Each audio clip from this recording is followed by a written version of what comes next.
hopefully we'll get a couple more that join live later. Well, first of all, thank you for coming. This is our first speaker series with the Minnesota Daily Alumni Association mentorship program. I'm joined by Jim Berghs, who's a family friend of mine, and he has been kind enough to kind of go through his mentorship experience, and I'll talk about how his journey's kind of gone through his career, and how I'll kind of give the floor to you. Thanks, Christian. I just want to confirm timing today. How much time for presentation versus Q&A do you want? It's kind of up to you. Okay. I have a lot of set questions. All right. Again, more people join, and we can answer them. But I believe we're going. We said the latest was 7:30, but if we finish up early, we finish up early. Okay, great. Well, thanks for inviting me. I really appreciate it. I wanted to give you a little bit of background about myself. I've noticed a couple of you have been reading my LinkedIn profile. So Christian has the agenda up there. But before we begin, I have spent my career, most of my career, in the banking and brokerage business, so financial industries, in a number of roles, technology, sales development, risk, compliance. And I've been fortunate enough to also work for a company based in Minnesota called Mentium. And Mentium is the premier mentoring and inclusion company in the United States. And they work with Fortune 500 companies. They've been in business for many, many years. You should go out to their website and see what services they offer. It's not a plug. I don't work there any longer, but it's a great company. I was the director of consulting services at Mentium. So my role was to go out to Fortune 500 companies and help them set up an internal mentoring program using our methodology. And I would partner with these companies for a little over 14 months, teaching them how to implement a mentoring program internally and then run it on their own and available if they need it. So it was a great experience. It taught me a lot, and it allowed me to move forward in my career in helping develop teams. And I want to share some of that knowledge about mentoring with you today. So I'm going to start with some basics, the benefits of mentoring. What do you as a mentee or mentor get out of your partnership? And how do you get started? So there's a lot of work that goes into a successful relationship, partnership. And I want to share some tips and tricks with you, and then talk about overall guidelines, how to ensure success, and then ask you some questions at the end that I think will help. So benefits of mentoring. There's the obvious one. It gets you ready for either starting out in your careers, shifting careers, navigating inside organizations. Mentoring is also provides you with confidence. It gives you an opportunity to hone your communication skills. How do you present to senior leaders? How do you get feedback from others? So it's a great opportunity for sounding board to try out something. A good mentoring partnership will provide to you the opportunity to fail without failing with your manager. So it's a great opportunity to give you that immediate feedback without any impact to your career. A good partnership will help you navigate the organization. I think that's key as you get started in your careers. How do you know what and where? What are the unspoken rules? Every company has a culture. How do you learn what that culture is quickly so you can be successful? And that also provides you as an opportunity as you grow in your career to improve your relationship with your manager, your peers, and any direct reports that you may have. You as a mentee should get, as I said, that broad organizational view from a mentor. So when you're setting out, they should be able to help you with the landscape. It's going to give you an opportunity to build skills, as I mentioned. And it really is key that you as a mentee, one of the benefits you'll derive from this is the opportunity to drive your personal and professional development. And that's a key success factor, is that you as the mentee own your development. And we'll talk about that in a minute. And it gives you an opportunity to learn from someone who may be different from yourself. So someone who has a different background from you, is in a different generation than you, who you will be starting out using AI, where many mentors may not have experience with AI. So it's a great opportunity for you to also help teach your mentor. Benefits to the mentors are just as important. I have found in working with Mentium in my research with hundreds of mentoring partnerships that the mentors often learn just as much from their mentees. So don't think it's one-sided in your partnership. The mentors will also have a great opportunity to learn from you what's important to your generation, how to approach work. I don't like to always sound like the back in my day story, but COVID really changed many things in how we look at work, and a lot was driven by the ability to use technology differently, and that is driven from a different generation. Mentors are learning what that is and what's important, and so that's a huge benefit in having a great partnership. It also gives mentors an opportunity, if you're working inside the same company, if your partnership later on is within someone in your own organization, to learn firsthand what's important to the new generation or a different generation of workers. So they get some great insights into what's important today.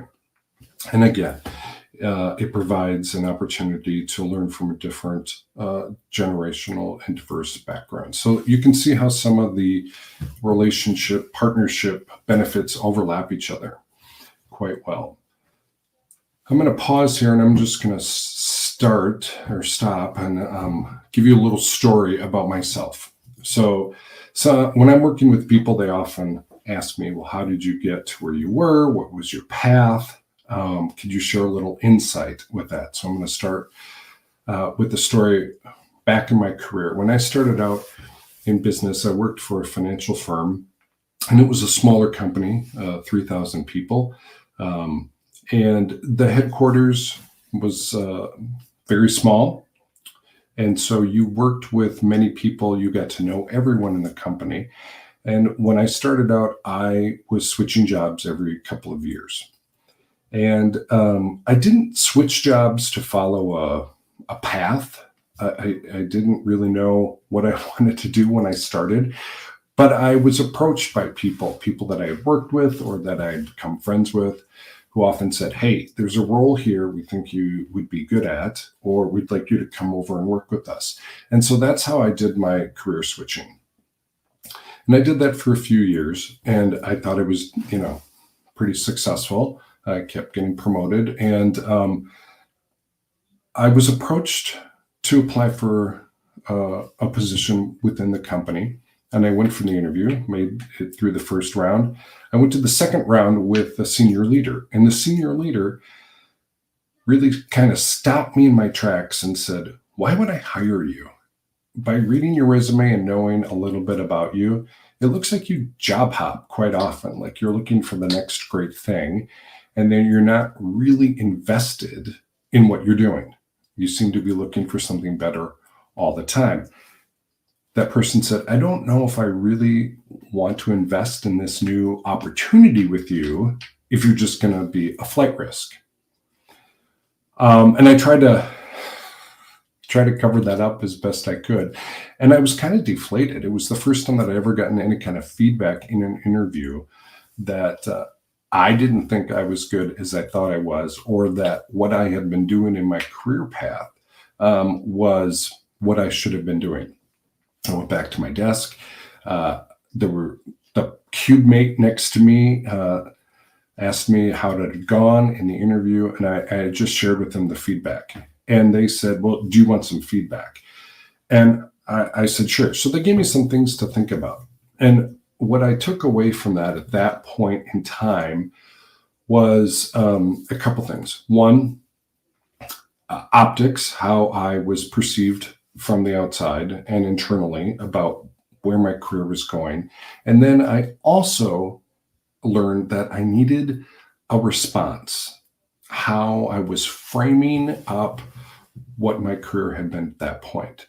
So what I learned through this partnership that I established with my cube mate, who had been in the business for a few more years than I did, was how do I frame my abilities? So even though I had job hopped, every year, year and a half, 2 years, how could I package that in a way that looked like it was planned and not off the cuff? And so what I learned to do was to talk in terms of my abilities and what I was able to contribute to the organization in the roles that I had been in.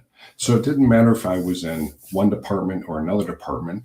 I brought these skills along that allowed me to either move something initiative forward, fix an issue, increase sales. But I had built that ability to tell that story. Without that mentor working through that situation with me and then becoming a mentor that I still use today, I don't know if I would have been able to navigate that interview. So I did make it to another round of interviews, and I was able to tell that story about and respond to the question of, why would I hire you? You seem like a flight risk. And so I was able to turn that around and talk more about that I went where the organization needed me. And these were the opportunities that I brought to these roles. And some of them were short-lived and long, and some of them were longer. So I turned that negative into an opportunity, and I did that based on the feedback that I'd gotten from a mentor who helped coach me through that. Now, that situation was very ad hoc. There are other opportunities that I'm going to talk about when you want to have a more strategic approach with a mentor. But I just felt like when people ask me how I got started, this is how I got started, and it was not out on the best footing. So I applaud you for having a mentor now that you've been working with for the last few months to help you sort of navigate the nuances within organizations. All right, I'm going to move on to getting started now. So how do you get started? So I talked about how I got started with one organization in one situation. First thing to do is you're already in part of a program. When you leave this program, look to see if the company that you're working with has an internal program already set up. A lot of companies do. They offer that as a benefit. You should take advantage of that. If they don't, then take what you've been doing today with your mentor and move that forward. Create a program for yourself that you have that you can use when you need it. Where you should get started is looking at a number of things. Have you received feedback from jobs that you've worked at? Have you completed any skill assessments? Have you created a development plan? So I always like to say is, what is it that we're trying to achieve here? What are our goals? What is it that you want to get out of the partnership with your mentor? It should not be relaxed, right? You don't want to show up and not know where you're going, right? What is it that you want to achieve? Now, some of these goals can be short, obviously lived, long lived, but exactly what is the desired outcome of it? So internally, if you're working with a mentor in a company that you are employed, find out what programs they have and then build a development plan. And a development plan can be a certain skill, or it can be a longer term plan that I want to manage people and I haven't managed people. Create a board of directors, if you will. a group of mentors that you will use over time, internal, external, and then I like to say industry specific. So if you I was in financial, I had very specific financial people in technology and people in risk who were outside of my organization that were mentors. So you want to continue to build your network, try to build a network of internal, external, and industry peers that you can rely on. Also, look to develop competencies that complement the organizational mission, vision, or values. Every company has a set of qualities that are important to them that they expect leaders to have. The last company that I worked for had a set of criteria for individual contributors, leaders, and leaders of leaders. And then they broke that down into expected behaviors of above and beyond behaviors. And they created a grid for that. Find those grids, find those expectations, talk to a mentor, and figure out what those are. Self-assess yourself against those and build that into your development plan. So you're wanting to create value to the organization by you learning more about the organization. So the development plan is huge, right? You're going to start out and you're going to say, okay, what do I need to do on day one? And you hopefully have been working with your mentors on what that plan looks like. Develop that plan. That plan is going to change. I always like to say, know what the goal is, break it down by quarter, then by month, and then work on it, weekly, monthly, and roll it up by quarter. It's just easier to kind of chunk it out that way. Now, it could be as simple as AI, right? What do you know about AI? AI is critical. Those who know how to use AI are going to succeed, and those who don't are not going to have a role in the future. So, who in the organization, does your mentor know AI? Do you both need to learn AI? How do you stay on top of what those are? Build those things into your plan. Mentees, you drive the agenda, you drive the process, you drive finding a mentor. You own your development. It's key that you own it and you know what you want to get out of it and what that final destination looks like. Now, when you are going out, I like to say, try to find mentors that share 3 things in common with you. Maybe it's a school affiliation like this. Maybe it's some other affiliation. Is it a hobby that you like, right? It's important to build some established criteria or build your rapport right away with your mentor so you can build that trust, because it's about getting feedback from your mentor, and developing those relationships are key to that. So getting started, figure out what your plan is, set your goals, develop a network of mentors that you're going to keep short-term and long-term, figure out what they have in common with you, build your relationship. So once you've done all of that, you've developed what you're going to be doing, you found them, now what? So as I said, mentees drive the process. It could be the logistics are key. How often do you want to meet? Are you going to have an agenda? How often are you going to send that out? Make time. Put the time into developing the agenda. Make sure you have time open. So if you're going to meet with your mentor, that you don't move that around, right? Things come up, that's natural, but stick to the time that you've set. Be flexible and understanding. From a mentor perspective, you never know if the CEO is going to call and need a report or for you to attend to a meeting. Don't take it personally if it happens once. If it happens 4 or 5 times, maybe reevaluate the partnership, pause, circle back with the mentor, ask if, this is working for them, and regroup if possible. Mentees, be curious. Everyone learns from everyone. Ask questions. Ask your mentor for feedback. Be open and honest and take risks. So one of the key things about having a mentor is they are not in your chain of command. They should never be in your chain of command.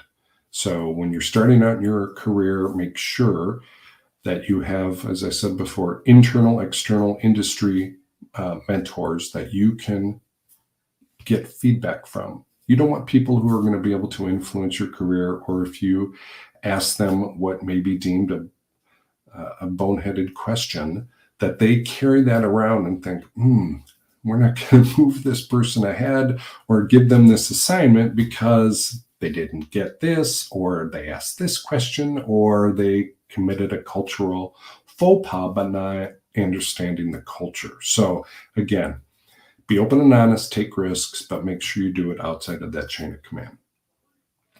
And mentors, what I would say to you is allow the mentees to drive the process. This is their plan for success, right? We all know and have great experience and stories, but it's really for them on what they want to achieve. I start every session that I meet with someone is, what is it that we're trying to achieve today?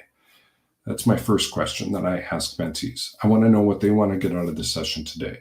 Do they want me to listen? Do they want me to get feedback? Do they want to talk about an idea? So just ask that question right out. If you have any kind of gatekeeper on your calendar, make sure they know who your mentee is. So when an email comes in or a phone call, that they're able to get on your schedule, and that could become, protected time. So ensure that. Be curious. As I said, successful partnerships learn from each other. Be a great listener. Don't offer any advice unless you're asked. And I just asked someone who I consider a very good friend and a great mentor what they felt were the 3 qualities that mentors should bring to the table. And that's empathy, adaptability, and transparency. Okay, so mentors, if you remember those 3 things, empathy, adaptability, and transparency, you will have great partnerships with your mentees. Now, how do you stay relevant? Here's a key question. You're in a company, right? Maybe you've been there 1 or 2 years. How do you stay relevant? How do you show your value to your organization, right? Everyone wants to do well, be promoted, be recognized. We all have different ideas of what that means in terms of recognition. But what is your contribution to the company? How do you stay involved? How do you stay relevant? Where do you get your news? Do you get it different sources? Are you engaged in any kind of outside activities, continuing education? I know that sounds funny that you're just finishing college and starting out, but keep relevant. Sign up for newsletters. Continue your education. Become an expert in a certain area. So I'm going to pause and tell you another story. There was a man that I worked with, and he was in risk. He was in credit risk, so working with various credit card portfolios, but he had a real passion for the environment. And the company that we worked at didn't really have an ESG group yet. He went out and he started learning everything that he could. And then he got a certification in climate change. And he started to talk more about it in meetings he was in with people he knew and his mentoring partnerships. And one day the company decided that, we should probably expand our knowledge of ESG. And we looked, the company looked out, and this person who had been talking about it, learning about it, became the person that they tapped to kind of get the ball rolling. So sometimes you can take a passion of yours and flip it into an opportunity within the organization through your continuing education and your networking and evangelizing. And so there's an opportunity that you may not have the exact role that you want, but you may be able to create a role in the future just by staying relevant and letting people know that you know about this subject. Always ask yourself, what does the organization need? Is there an opportunity for you to attend a meeting with your manager to get exposure or to learn more about what's happening in the organization? Can you take a stretch assignment? All of these things help you develop your personal development plan, which is ongoing, helps you connect to different people in the organization, and helps you contribute to the organization, because that's what all organizations want, is people who are helping them contribute to the mission, vision, value, product, or serving their customers. So those are some thoughts that I have about the benefits, how you get started, and how to manage a successful partnership. I think you've been meeting for 4 or 5 months now. Now is a great time, 4 months in your partnership, to take a look and say, how's it going? How are you doing against your goals? How often have you met? Are you going to achieve your goals by the end of your time together? And then ask yourselves, both mentee and mentor, if you would you continue this partnership beyond the end date, right? If the mentee still has goals that haven't been met, and if you still have the time, and if this is valuable to both of you, have that discussion. See if it can go beyond July. But do have an end date. But if July is not it, maybe it's August, maybe it's September, right? And then start to build the next set of partnerships that you have. So, Christian, I'm going to end there with kind of my formal comments and see what questions are out there. And I want to thank you for your time today. Yeah, thank you very much. That was awesome to hear about. I love the part that you talked about how the mentees need to drive it, because like I've been a part of a few mentorship programs, and you always have sort of the mentees come and talk about how they want to have, like, well, when's the mentor going to reach out to me? But no, it's about you. It's your plan. It's up to you to kind of take control. So the question I have surrounding that is, what is a way that you've seen mentors and mentees sort of go past like this type of program that we have here and stay connected, whether that be continuing to have meetings or just like, what are some unique ways that you've seen and the best ways to go about that? Great question. So, everyone is different. Every partnership is different. When I was with Mentium, we had a special way that we matched people together to help them kind of kick off their relationship.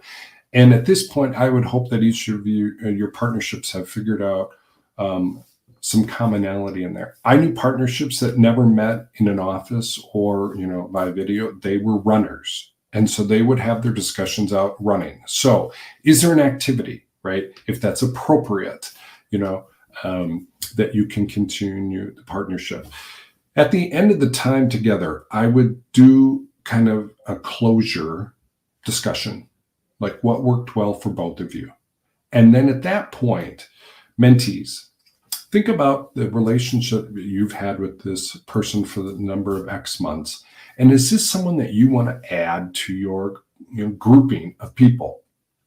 And if so, put that out there. Say, hey, from time to time, may I call on you for this?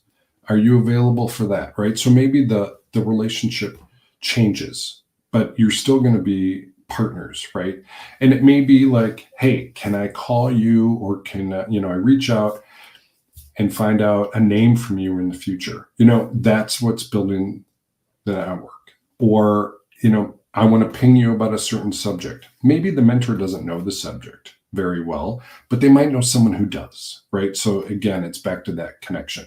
So formally, when you get to the end, figure out if you're going to continue or not. And if you're going to continue, keep that, capacity available, that it kind of bursts when needed, and it ebbs and flows when it doesn't. But see if there's some other commonality that you have that you didn't know that you had, that you can build that continued partnership with. Was that, Yeah. Did I answer that question well? I mean, that help for people to sort of decide at the end if they're going to continue on or not. And if they're not, just make sure that you continue to have the relationship and be able to on them if you ever need to in the future. And then it looks like we have a question from the chat, and I think this was from when you were talking about your mentorship, what experience and criticism, and so some of some of the ways that you've kind of learned to take on that criticism with the mentorship. How would you say? Wow. Time, right? I think time is helpful. One of the things that I mentioned is being open to feedback. And I think if you're open to feedback, sometimes it can sting initially, but it may be in how the message was delivered, but it was probably a message you needed to hear that someone wasn't telling you. A lot of managers, you will find, don't like conflict. And so they're not going to give you the feedback that you need to succeed. I don't know why that is, but they don't like conflict, and even though they're managers. So that feedback that you should be getting from your manager, you're not getting. And so be open to someone in your network giving that feedback to you, right? And if you just feel like that feedback is way off, right? Go check in with someone else. Go check in with one of your other trusted advisors in your mentoring group and say, I just got this feedback. Does this align with, how your perception of me is, right? And just, align that to who you are, be open to the feedback, right? Learn from the feedback. And if you just feel like the feedback is way out of left field, check in with somebody else and then discard it, right? Sometimes, the feedback is meant to just keep you down because you may be a threat, right? So I always say that it's good to check in with someone, and it does take time. Time just builds your experience and gives you a tough skin. So don't be discouraged. Stick with it, but continue to get that feedback. Yeah, and then earlier you were talking about how you want to have short-term mentors, and you also want to have long-term mentors. How would you go about sort of deciding who falls into that category? And then you also mentioned that you don't want to have them as like your supervisor. Would you suggest having someone in your field, or just someone that may know a little bit about what you're going into? So how would you kind of determine like who falls into what category? Sure. So for sure, managers are managers. Think of manager as a coach, right? They should be giving you that feedback daily on job performance, how you're doing. Did you get this done on time? Helping you set deadlines, things like that, right? A mentor is someone outside of that. So, in my small company that I started with 3,000 people, it was difficult to find that because I said everyone knew everyone's business. We were all together. Headquarters was very small. And so I had to search outside of that. And I got that feedback from that first cube mate that I told you about, who had worked at a number of other companies who provided that information to me. So then I look back and I say, okay, how can I build that? School associations, any other outside associations that you have, right?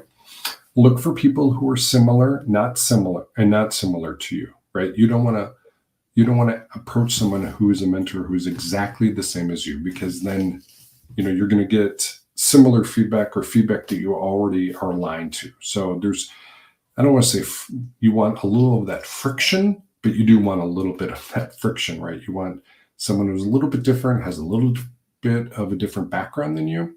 So look to associations, look to where you're currently working, use LinkedIn. I know you're all on it. I just got some requests today. Google by job title, Google or search by skill, whatever it is. In our organization that I came from, banking, and it may not pertain to all of you, but I'm sure there's some industry association meetings, right? How do you get involved in those association meetings? They usually have attendees. Mine those attendee lists, ping them through LinkedIn, and start to build your outside industry experience group, right? So all of you may be journalism majors, communications, right? That's one industry group. You may not work in the same field, the same organizations, the same companies, but build that relationship group. So I use LinkedIn a lot for certain items. I have just cultivated networks. So again, as you're growing your network and you're starting out, keep a Rolodex, wherever that is, and just keep in contact with people on a quarterly basis if you don't have daily or monthly interaction with them. So use those associations, school, any outside activities, and then industry is a great way to start building those opportunities. Now, when the last company I worked with had 80,000 employees. It was very easy in an 80,000 person company to get outside of the chain of command, work with different business units. So I, would attend meetings with different business unit heads and their teams. And I started to listen and hone in on people who I thought aligned to some of my competencies, organizational sensibilities, similar backgrounds. And then I would ping those people offline, right? To fill whatever need that I needed. And sometimes it was short term. I didn't know anything about the payments industry, credit cards, when I started a new role, and I needed to. So I went out to LinkedIn. I saw who was in the company that I could ping, right? And I just said, hey, I would love for you to give me some information about this. And it was short term. It was a couple months, right? But we spent some time together. We would go to the same meetings together. Afterward, I had a ton of questions that I could ask them, right? So again, I didn't want to appear that I didn't have the knowledge. I didn't want to go to my manager and ask, right? There's that chain of command issue about, hey, I don't really know what this is. But it gave me an opportunity inside my own company to ping a knowledge expert for a short-term assignment, which was get me more in-depth knowledge on credit and payments processing. So that was short-term, right? Longer term, it's how do you navigate organizational hierarchy and structure, right? May not be important to you when you're first starting out, may be a future opportunity for you. Again, that's a longer term discussion, and you're going to want to keep those mentors longer term. So, Christian, all goes back to your development plan and what is it that you want to achieve, for the next quarter and the quarter after that and the quarter after that, and how do you keep building, right? Some of those goals may be 6 quarters out, and that's what you'd want your mentor for. Some of them may be 1 quarter out, and there's your short-term mentor. So again, tie back to your goals. What is it you're trying to move forward for the next milestone? Yeah, thank you for that. So the first time I received a mentor, I thought it was really just going to be pretty straightforward. Like they're gonna help me with my resume, interview, and start the basics. But then when I really got it into like the nuts and bolts of it, I realized it's so much more than that. So what is a topic that you think is talked about a lot of mentorships? Maybe it's not talked about a lot, but is just very beneficial for maybe a topic for our parents to go over? Yeah. AI. I think AI, you see AI in the news every single day, right? Politics, disinformation, how it can be helpful, pros and cons, right? What are those discussions that you're having inside your companies or where you're going to be working or what you're currently doing today? What do your mentors know? I just feel like those technology conversations, right? How am I going to succeed in that? How am I going to navigate in that? What do I need to learn on that? What does the mentor know, right? Do they know people in that space that I could challenge or talk with? How am I going to incorporate that into my resume? How am I going to talk about that, right? I'm just starting on my career. How am I going to frame up using AI? So I think that is a good place to start out, right? It's a neutral topic, right? It's not like, how do I navigate? Who do I want to stay clear of inside the organization, right? Because that can also kind of play into you're just job hopping and not really there to do a job, which the company has hired you to do. So I would say AI is a good topic, or pick a different topic that you think is relevant, right? To you and to the organization. If you remember back, I said, how are you contributing to the mission of the company? the 7 imperatives. The CEO usually has 6 to 7 things they want the company to focus in on, and that all gets trickled down to you. How are you tying what you're learning, contributing to the organization that aligns with what those 6 or 7 are? Those are great topics to talk to with your mentor. Do your self-assessment against those 7 in your company and say, I do well on these 3. I need help on those 4, right? Ask your mentor, how would I get started in finding someone who could help me with these? And they should be able to say, you want to look for this, look for this, look for this, right? And then that gives you a place to go. So I say because I read about 6 or 7 news stories every day on AI, and I think it's really critical right now as it's in its infancy.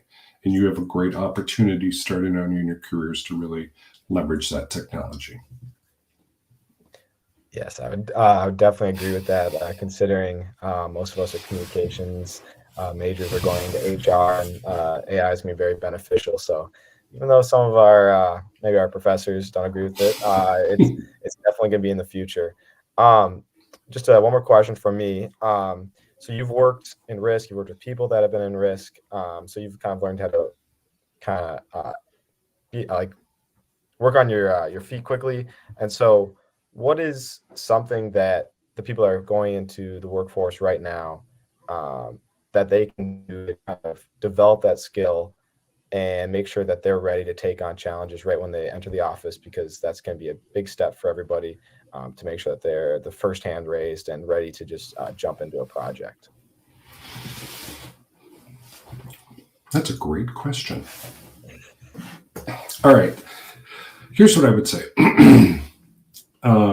It's the art of balance, right? You want to start out, you want people to know who you are, but it's also the balance of people may have a perception that you're coming in with zero knowledge, right? You're brand new. What can you possibly contribute, right?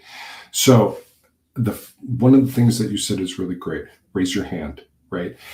Ask your manager, what can I do? What can I learn? How can I help you, right? So you're doing your job, but then you want to get yourself out there.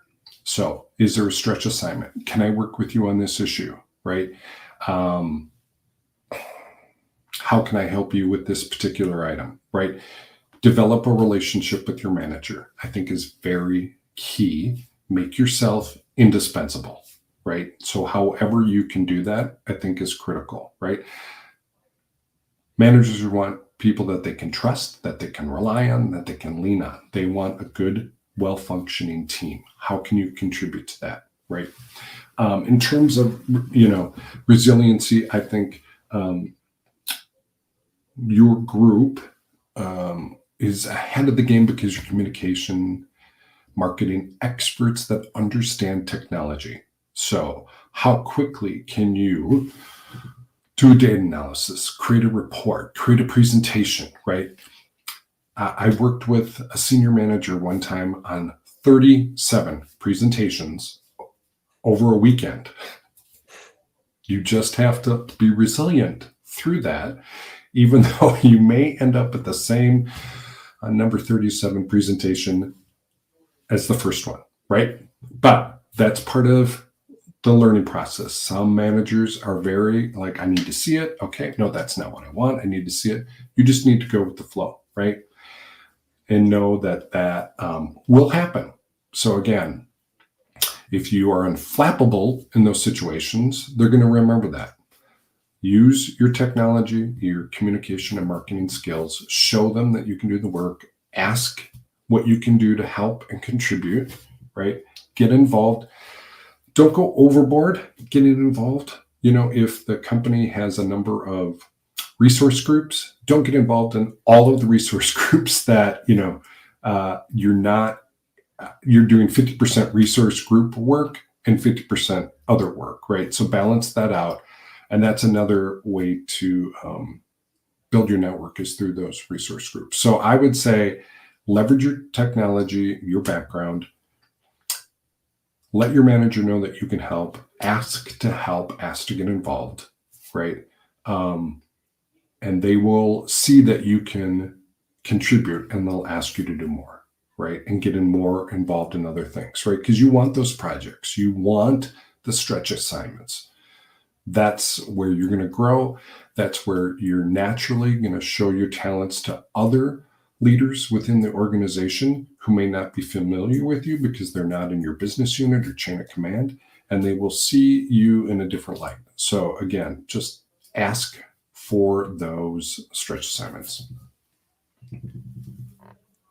Yeah, thank you. If anyone else Mhm. has any other questions, now would be the time. If not, while we wait to see if the chat has any questions, I will just say that we have our hops and headshots next week at 7. So hopefully all the mentors and mentees will be there.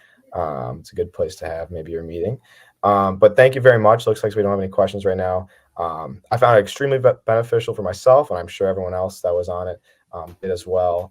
So thank you for your time. Oh, we got one more question from Wyatt. So there we go.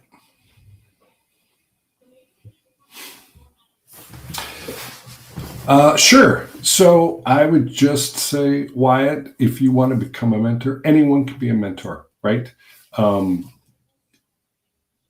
There are great tools out there that talk about how to be a mentor. Again, look internally if they have a program in the company that you're at.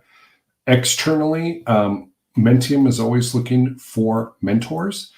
I don't know, Wyatt, if you are a mentee or a mentor. You may need a little more experience if you are a mentee, but check external resources. There are a number of associations that have kind of a mentee-mentor partnership. But again, all you need to do is, what is your skill assessment? What can you bring to the table? And leverage that, right? I know a lot of companies that employ a mentoring program, and they're always looking for mentors out there. Everyone has experience. You could be a mentee one time and a mentor the next time. So don't think it's one or the other, or that once you flip over to mentor, you can't flip back to mentee, right? It's really learning from each other. So get down what your skills are. Make them different than just saying, I'm a program manager or I'm a communication expert. You're a communication expert who can do what, right? That help contribute to what. Give yourself that little niche, and then that will help you stand out when people are looking to partner with you. Hopefully, Wyatt, that answered your question. You can always ping me through LinkedIn if you have others. I'd be more than, and to all of you, I'm available on LinkedIn. I welcome any opportunity to further the discussion. Awesome. Well, thank you very much again. I'm glad that you were able to make and we figured this out. So, but thank you very much. And I'm sure we'll be in touch very soon. So thank you. I hope everyone Thanks has a good again. night.